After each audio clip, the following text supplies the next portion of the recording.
Saudara-saudari yang terkasih, berkat dalam perlindungan Marpaung itu menulis dalam bukunya, judulnya Setengah Isi Setengah Kosong, itu menuturkan salah satu kisah bijak demikian. Jadi ada seseorang yang entah karena kasus apa itu dipidana, dihukum hukuman mati.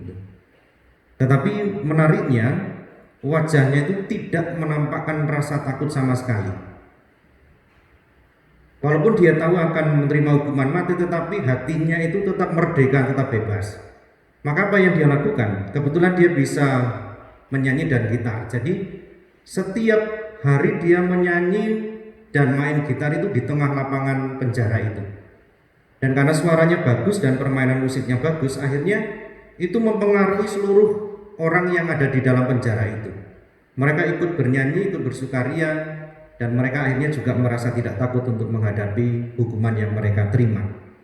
Tapi ternyata apa yang dilakukan itu tidak membuat berkenan para penjaga penjara pada waktu itu, maka dia dilarang. Cara melarangnya adalah dia tidak boleh main gitar, gitarnya dihancurkan.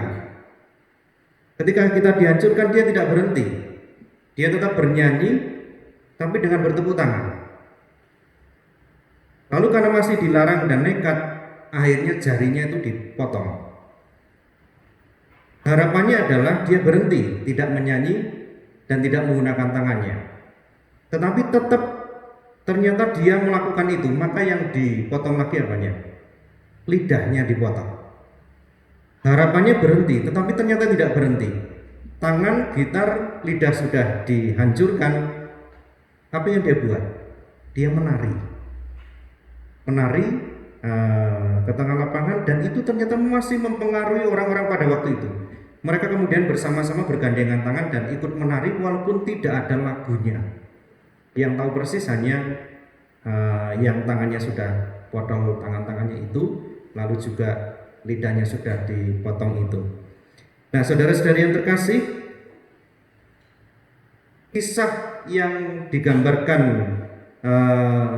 tadi itu mau menggambarkan seorang pribadi yang begitu berani, begitu tabah, tetapi juga punya ketegasan, keteguhan dalam menghadapi hidupnya. Apa yang dilakukannya itu memang sepertinya bodoh gitu, sepertinya sulit dimengerti, tetapi juga sulit dilupakan. Dan saya kira ini juga terjadi dalam diri Yesus. Kehadiran Yesus itu baik kata-kata maupun yang dilakukan itu sulit dimengerti oleh orang-orang pada waktu itu. Tetapi bukan hanya sulit dimengerti, tetapi juga sulit dilupakan. Seperti misalnya yang disabdakan pada Injil hari ini, bahwa kehadirannya itu bukan membawa damai, tetapi membawa pertentangan. Yang dia lemparkan itu adalah api. Kehadirannya itu memang membawa sukacita, membawa keselamatan, membawa kehangatan, tetapi sekaligus juga menantang setiap orang untuk menentukan dengan tegas, saya mau ikut Yesus atau tidak, saya mau selamat atau tidak. Dan rasanya ini juga menantang kita supaya menjadi pribadi yang tidak gampang patah semangat, gampang menyerah, termasuk juga dalam menyuarakan kebenaran seperti yang dilakukan Yesus. Lalu bagaimana caranya supaya kita tetap menjadi pribadi yang berani, kuat, dan teguh?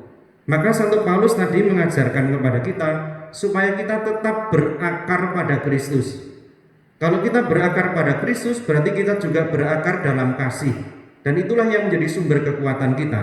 Pengalaman bahwa saya dikasih oleh Yesus itu membuat saya juga mampu membagikan kasih itu kepada setiap orang yang kita jumpai.